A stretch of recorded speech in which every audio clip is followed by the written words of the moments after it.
So good afternoon, everybody. Thanks again for joining us to learn a little more about consolidating and modernizing endpoint security with VMware Carbon Black. So for those of you that don't know me, I'm Brad Bussie, the Vice President of Cyber Risk Services here at Entisys360. And joining me today is Nicole Schiro from VMware, and she's representing the Carbon Black business unit. And I kept calling her a senior engineer for the last couple of days because she's super technical. So don't let her say that she isn't, because I was very happy with the conversations we were having around this topic. So Nicole, you want to just say a quick hello? Sure. I did appreciate the instant promotion I got from you. So I passed that along to my boss and I told him I expected a raise coming. I handle GEH for across the entire United States, and I'm not as technical as I'd like to be, but I certainly try. So if you have any technical questions and we aren't aware of the answer, please do not hesitate to ask, because I will definitely record it and get back to you with the answer. Thanks, Awesome. Brad. Yeah, absolutely. So we've got about 45 minutes scheduled, but Nicole and I talked and we want to try to give you some time back. So we're going to make this a really good, quick 30-ish, 35 minutes, and then we'll do some questions and answers and then get you on your way and hopefully give you a little break before your next meeting. So, we're obviously here to talk about Carbon Black, but, I really wanted to help set the stage for a few minutes before I turn it over to Nicole and talk more about really the problem that we're trying to solve by consolidating and modernizing endpoint security. And you know me, like some of the challenges, I want to highlight those and then talk about one of the solutions, which obviously is Carbon Black and the whole intrinsic security through VMware. So let's get rolling, and let's talk a little bit about some history. So I feel it's important to talk about where we're all coming from in endpoint security, and to get a better understanding of what legacy antivirus is, and honestly, why should we care about it?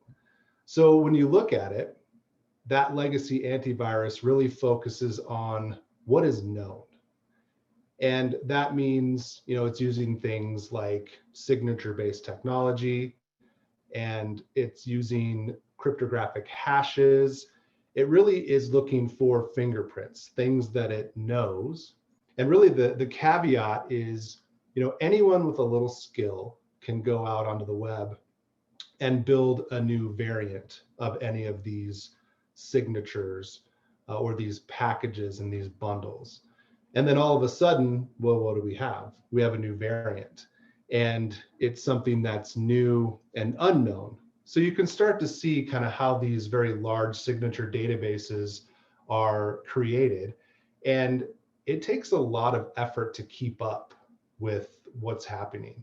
So I would say that the signature-based antivirus has developed a bit of a reputation. Some of that being it's slow, and what I like to call system limiting. And I think by now, we're all familiar with how resource intensive this kind of stuff can be. And when legacy antivirus is running, we're watching the CPU go 50, 60, 70, 100%. And that's why we see a lot of these legacy endpoints. They schedule their scans at like 2 a.m. on a Tuesday. But I mean, the last time I checked, hackers never sleep. I know I certainly don't. And that's the kind of thing that we're going to be talking about, that this is really, they're not built to cope with modern threats. And here's the kind of the interesting fact: more than 3/4 of all the modern cyber attacks are actually fileless. And it's something that traditional AV just isn't built to cope with. So what does that lead us to? Anybody that knows me knows I love this iceberg slide. And really the problem that we're facing with traditional endpoint protection, it's often the beginnings of what we can see. And it's something like, let's start with complexity. So as we've moved to more of that cloud-centric environment, and our users are working from anywhere. People say you work from home, but honestly, I mean, I work from anywhere now. In the truck, doesn't really matter where. And it's really harder for traditional endpoint solutions to do simple things like, I don't know, like receiving an update. And we've relied for a long time on things like endpoint firewalls. But I walk into environments and there's like little to no configuration that's been done on those endpoints. So, I look at things and I see the false positive rates on files that contain or may not contain malware in the first place. And that's really inhibiting our businesses. So now I know what you're thinking, Brad, that's probably not that bad. But, what about the things that are lurking just below the surface, the things we can't really see? So again, the diagram, I like to highlight a couple of things. What are we dealing with? What are we looking at? 0 days, the unknown exploits, ransomware, advanced malware, and just new attack vectors entirely. So these are the threats of what I call today, and in many cases, the attacks for tomorrow. And traditional endpoint security really is defending against yesterday, which is not super useful. So when we look at some of the challenges with endpoint security in general, so let's kind of walk away for a second from just the traditional AV. When we start looking at people and processes and technology, they need to be assessed really to determine, what does our current state look like? Is your endpoint security stack optimized? Or how about deployed to all of your endpoints? I see more environments where we walk in and it's like, it's only 70% deployed. The attacks, they're really evolving at an alarming rate. And it does take flawless execution from our defenders to really do the one thing that we need them to do, and that's defend. So when clients ask us to come in and take a look at how they're doing from an endpoint security perspective, I always start with this graphic on the right. So, and it could be on your left depending, but first we look at capabilities. What is it that you own? What can it provide from a sheer technology perspective? How's it licensed? Did you customize it to do something that maybe it doesn't do out of the box? I see that all the time. How deployed is it? Is it operationalized, and do you have the staff to run it? And can they run it well? How effective is it? And then from a maturity perspective, are the processes well defined? Are they documented? And really, are the staff proficient with configuration and management overall? And when I look at endpoint security platforms in general, are they able to be integrated to work with other systems, whether it's a SIM, ITSM, and your automation platforms, software-defined networking, that's a big one. Being able to take those different attack and vectors and basically tell the other systems something is happening and to help with that automation and ultimately the remediation. So the challenge I'm trying to say here, it isn't always really staying ahead of the attackers. It's more of actually using our resources effectively, efficiently, and to their full extent. You can't see me, but I'm nodding. Oh, good. So let's take a look at some of the modern threats we're dealing with. And I don't like reading slides, so I'm not going to read these. Really what I'm going to do is I'm going to talk about a couple of statistics, and you'll hear how these are all impacting us. So when I think about, IT and security professionals, we know the threat landscape is dynamic. Everybody on this call knows that it's dynamic. That's why it's so difficult to defend against all of these different things. So the attackers, they're getting smarter. They're using our own techniques against us. They're using our own systems against us. They're cloud scale now just as much as we are. And they've got techniques that really avoid detection. So when I look at like the non-malware and in-memory attacks, what do you think that is percentage wise? It's up there. What is it, Nicole? Like 72% of breaches According to are, Gartner, yeah. yep, 72% of breaches are those style of attacks. So if you're thinking that traditional antivirus is still going to do anything, maybe 28% of attacks. I don't really like those odds very much myself. And if we're thinking about ransomware, because I've been thinking about ransomware a lot this week, last week, week before, and we've had some clients impacted. And it's interesting because ransomware damage, it's up like 15 times since 2015. And it's interesting because like 68% of breaches, they've taken months or longer to actually discover. And what's even more interesting is we're talking about this and only 27% of people are confident that their antivirus will actually protect them from something like ransomware.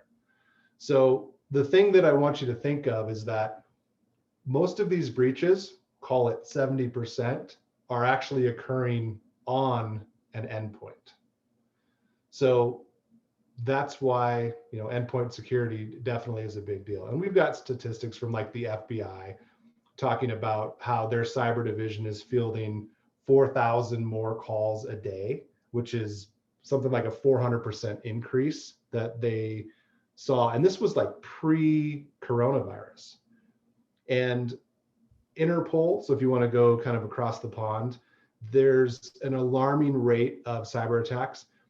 Obviously, we kind of know this, and they're aimed at major corporations, government, and this may ring a bell for all of us here in the States, critical infrastructure. So, I'm thinking of a pipeline that's been down for. How about Florida, where Yeah. they tried to put lead basically in the water. It's crazy. Right outside of Tampa. It's crazy. Yeah. And then, you look at some of our healthcare clients and just healthcare in general. They're a huge target. And people are always asking me, well, why are they such a big target? Well, data is their lifeblood, and charts and being able to get that patient information and use that EMR. When you take away that capability, lives are at stake, and people are more willing and in some cases able to pay that ransom and to get those funds. Not only that, Brad, sorry to interrupt, but we're also seeing attackers use a multifaceted approach to trying to extort money out of end users. We're seeing them hold patient data, or like with the DC police, they said, we're going to release all of your witnesses, their information. So all of those protected witnesses, all of their information would be blasted all over the dark web if they didn't pay that ransomware. We're seeing that with hospitals too. So not only are these hospitals getting hit with ransomware and having to pay these humongous fines, but then they're also going to be HIPAA compliant, at risk for not being HIPAA compliant. I mean, it's really crazy what they're coming up with. So no longer can you just say, hey, we're not going to pay that, because they'll find other ways. Right. Well, and like this pipeline too, they were saying that the attackers that did the ransom, they said, if you don't pay this, we actually have a bunch of intellectual property and ways that they have constructed the pipeline and the drilling and the pumping and all those things. And they said that they were going to blast that on the internet if the ransom wasn't paid, which in effect means that company's probably going to go out of business because their competitors now have an open book to how they're conducting business. So yeah, interesting, I'd say, across the board. Yep. Do not be reactive, be proactive, because you just never know. And we see smaller companies saying, well, I'm a small company. What do they want from me? Well, they know that you're probably going to be using legacy AV and not investing in a tool because you think you're small. Up to 60% of breaches are small companies. Right. Yeah, that's a good statistic too. So, in the beginning, you kind of heard me talk about a promise at the end here, the solution. So I always like to talk about the problem, talk about some of the challenges, and then look at a solution to this. So what I want you to start thinking about is really that tools and techniques of attackers, they're rapidly evolving. And to keep pace with attackers, our security teams, they need to do some things like, continually assess, review, and revise their security posture. And a lot of organizations, they retain some uncertainty about their ability to do things like, properly identify, accurately assess, and then appropriately respond to threats. So with that said, what do we do? And ultimately what we're doing is we're needing to transform our endpoint security approach.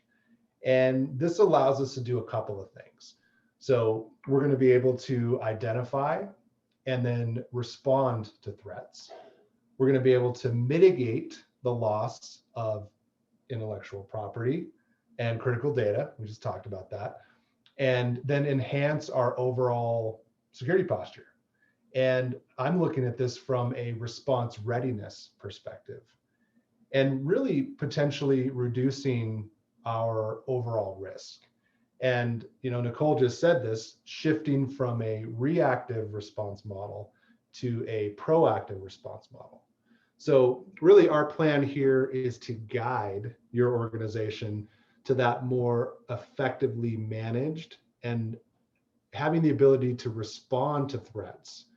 And we do this through that transformed, and you're going to hear about this in a minute, and intrinsic security. So Nicole, I feel like, we've done a pretty good job, and we have a picture painted of what we should be looking for. So I would love it if you would spend a little bit of time talking more about intrinsic security, and then hopefully I can add some value as we walk through this as well. And I think our audience is going to really enjoy what you have to show. So let's give it over to you. Perfect. Thank you so much. So security is broken. We like to say that over here at VMware. And what we mean by that is there's too many tools, too much complexity, and too little context. So today, about 48% of businesses are using more than 25 different discrete or point security tools to manage, investigate, and respond to security threats. So unfortunately, this complexity doesn't correlate with efficacy because it's bolted on, it's siloed, and it's too threat-centric. So to combat this increased risk that we were just highlighting, many organizations, they're adding more products onto their existing security stack, increasing the cost and complexity of their environments. And in security, we like to say that complexity is the enemy, other than the attackers, obviously. So it's not enough to have a variety of solutions if they don't have the capability to work together. Organizations are working with data, systems, and consoles that all operate in isolation. So in the event of an investigation, professionals must work with disparate data sets from multiple security solutions. So this is an arduous and time-consuming task that ultimately doesn't give enough insight into the context around the actual incident. So having a variety of systems and its products is a burden to IT and security professionals. It's unnecessarily complex, and it requires a great deal of training. So in fact, around 50% of organizations that deploy over 50 security solutions define their orchestration as very challenging. And because of this, nearly half of all legitimate alerts are not remediated. So this translates into significant risk to the organization because people are spending less time on what really matters. And then running multiple systems is taxing to endpoints. The more agents that are added to them, the slower they become. So antivirus scans and other protection modules require excessive processing power. And if an issue does occur, the limited visibility provided by these systems creates a huge productivity drain, especially if machines need to be reimaged. Some users will simply turn off their endpoint security altogether. Oh God, a situation that at best, it puts them in non-compliance, and at worst, it opens the doors for a major breach. We hate hearing that. But that's like troubleshooting step number one, I feel like. For sure. What else could it possibly be? Well, turn off the endpoint security. Yep. I hear it all the time, like, hey, if I put my machine into bypass mode, I'm like, no, don't do that. Don't do that. So attacker sophistication, security threats, breaches, and exploits, they're all becoming more prevalent with no end in sight. And with cloud, new applications, IoT, and data at the edge, the problem is only getting harder to solve. There must be a new approach to security, one that's built in, unified, and contextually aware of the applications you're ultimately trying to protect. So we believe the best strategy and approach is to make security intrinsic, enabling organizations to leverage their infrastructure and its unique capabilities across any app, any cloud, any device to better secure the world's digital infrastructure. So from networks to endpoints to workloads to identities to clouds. So intrinsic security, it's a fundamentally different approach to securing your business. It's not a product or a SKU or a bundle for your organization. It's a strategy for leveraging your infrastructure and control points in new ways. In real time, across any app, cloud, or device, you can shift from a reactive security posture to a position of strength. It's about using what you have in new ways. You can help unify your security and IT teams, accelerating how they identify risk, prevent, detect, and respond to threats with the right context and insights. At its core, it's built in, unified, and context-centric. So security doesn't need a new product, but a new approach. The majority of focus and innovation over the past decade has been focused on the threats, so identifying and reacting to different types of attacks, and then adding additional products or agents to address those vectors. By contrast, there's been very little innovation in building security into, hardening, and ultimately using infrastructure to prevent threats in the first place. So we believe that the way forward is combining these two facets, detecting and responding to threats and hardening infrastructure. So hardening infrastructure enables us to leverage unique control points and gain better visibility to detect, identify, and prevent threats. So this strategy is the way to unlock big change in the industry. So we're disrupting security by making security intrinsic from the endpoint to the cloud. We leverage our customers' organizational infrastructure across any app, cloud, and device to provide unique capabilities to secure our customers' business. So you're probably thinking, so what does that even mean? Well, you have InfoSec teams who buy tools to harden the environment, prevent malware, and detect and respond. You have your desktop teams who buy tools to manage device posture and user access. Networking teams are buying tools to segment and detect malicious traffic. And then you have your cloud teams who are buying tools to ensure public clouds are configured securely. You have all these individual teams all buying various tools that don't talk to one another. That's where we talk about the misconfiguration and misalignment. That's what cyber criminals are counting on. That's how they exploit us. They may steal a credential to access a device across the workload and then move laterally across a network, and you likely would have no idea. That's especially true if you're still utilizing legacy AV.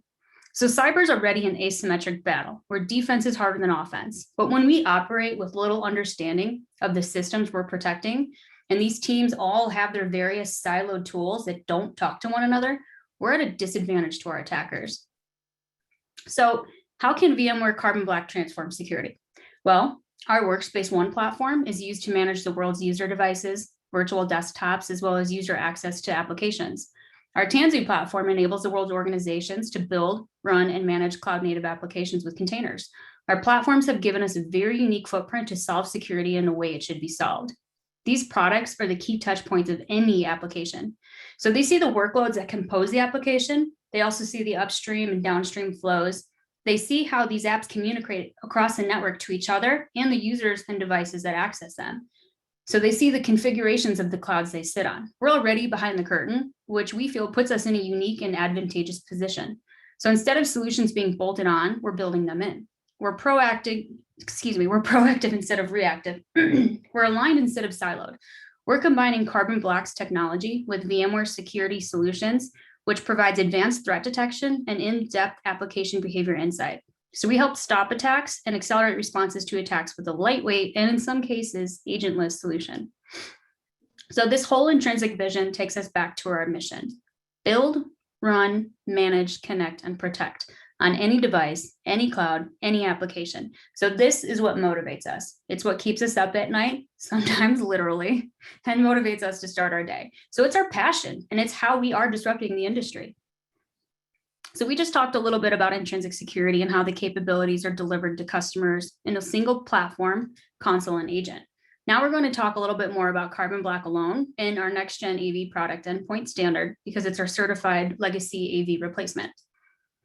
So this is a screenshot from our dashboard of our endpoint standard product. So when you buy Carbon Black and you log in, this is what you're going to see. A few things I want to point out for you, and this is going to do a lot in highlighting how we differentiate from legacy AV. I want to point your attention to that attack stopped box towards the top left side of the console. You'll see that there's a few different buckets: malware, potential malware, non-malware, PUPs, or potentially unwanted programs. This highlights our multi-tier approach when it comes to prevention. Malware is what everyone is going to stop, or at least try to. We all know it's bad. It doesn't matter who they are. We all try to stop it. So now I want to highlight that the potential malware box. When we talked earlier about attackers changing a few lines of code to evade traditional defenses, this is where our machine learning and behavioral analytics kicks in. This is where we're picking up on those TTPs, or tactics, techniques, and procedures of applications and how they interact with one another in your environment. So this slide is highlighting our behavioral analytics and what that actually means. So Microsoft tools, Adobe, PowerShell, Internet Explorer, all good, trusted applications when they're acting within a defined set of norms. However, when they start interacting with each other in ways that are deemed suspicious or malicious, like in this example, Outlook spawns Acrobat, Acrobat spawns an instance of PowerShell in the background. That behavior, one after another, that's pretty indicative of a ransomware type of attack. So that's something we don't want to let run on this machine, and we won't. It's how we can stop never before seen attacks, as you see here on the right, because we can identify that suspicious behavior. So I like to use the example of credit cards. Everyone has a credit card. We all get how this works. If you swipe your card in Denver for gas, and then 20 minutes later, somebody's swiping your card at a grocery store in Fresno, Capital One's going to be like, wait a minute here, something's going on. That's kind of how our behavioral and AI works. We're watching everything that's going on. And when we see something that is kind of weird or off, we quarantine it. So that highlights our prevention capabilities, but that's not where our tool stops. It's important to understand what that malicious user was trying to do in your environment. What this slide is showing is an example of that ransomware attack. I'm not going to get into the nitty-gritty of exactly what happened here, but you can see that the red shield icon and red outline segment at the crypto wall where this attack was stopped. So those colorful bubbles on the right, those TTPs, you can see exactly what the bad guy on the other side of the glass did. He or she tried to access clipboard, modify memory, inject code, all indicative of a ransomware attack. So now we're giving that context that we spoke about. We're giving insight into to the user at what was happening in their environment. From here, there's so many other steps we can take. This is kind of bordering on a demo. So I just want to highlight how everything in this dashboard is interactive, and you can go as granular as you want. So that kind of concludes what we wanted to talk about today of our intrinsic security vision. Do you have any questions? It looks like we had a couple that came in. I have a lot of questions. Yeah, I'm loving it. Do you want to start it off, or do you want me to kick it off? Let's see. Let me find one here. There's a couple. Oh, I see one I like. Yeah. What can companies do today to help prevent ransomware? Excellent question. So first, make sure you're not using legacy AV. Second, call Carbon Black. Just kidding. You're going to want to find a certified next-gen AV solution. Second, you're going to want to back up your data as frequently as possible. Third, complexity is the enemy, as we were talking about. So if you have a complex environment with many point solutions, I would work on consolidating as soon as possible. Do pen testing or white hat hackers, hire them. And make sure your company can spot phishing emails. So VMware, they'll actually send us some spoofing emails like a few times a quarter. And if you click on it, you get busted and you have to take a class on how to identify suspicious or malicious emails. It's kind of funny. I've never been hit, but I've also like sent really important emails to our IT team saying like, hey, I think I'm being phished. So.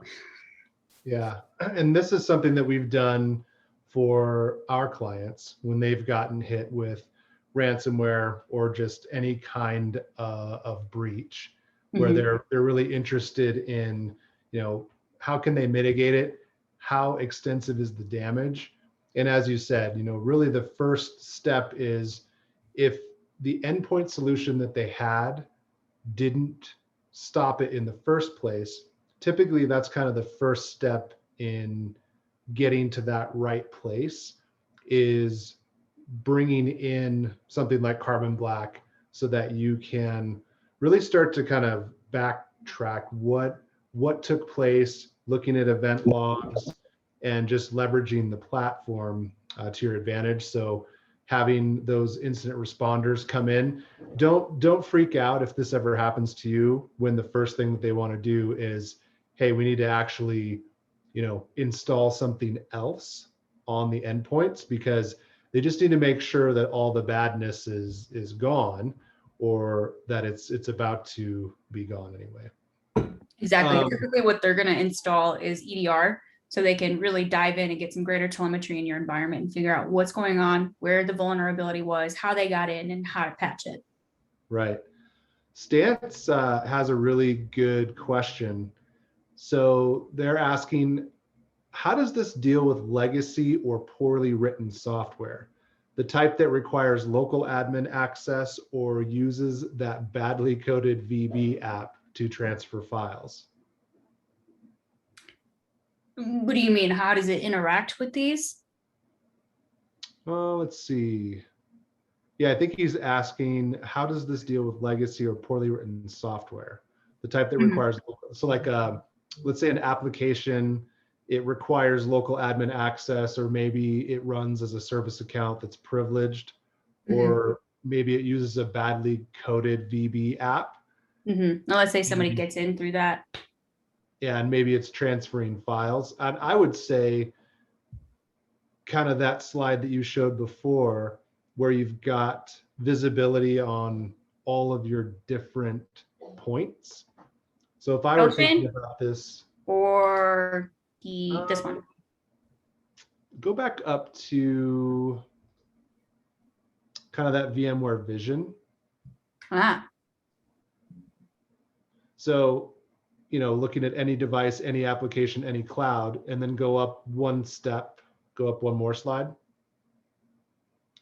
So if I'm thinking of this from a layered approach to endpoint security, I'm looking at the application, I'm looking at the endpoint. So I've got EDR, I've got some managed detection going on, and then I have kind of the layer in the middle. So I can identify risk, prevent, detect, and respond.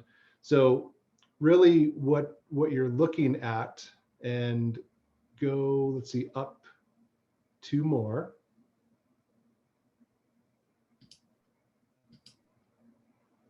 Where we talk about Workspace ONE, NSX, Carbon Black. Oh, that's back. Directions are hard.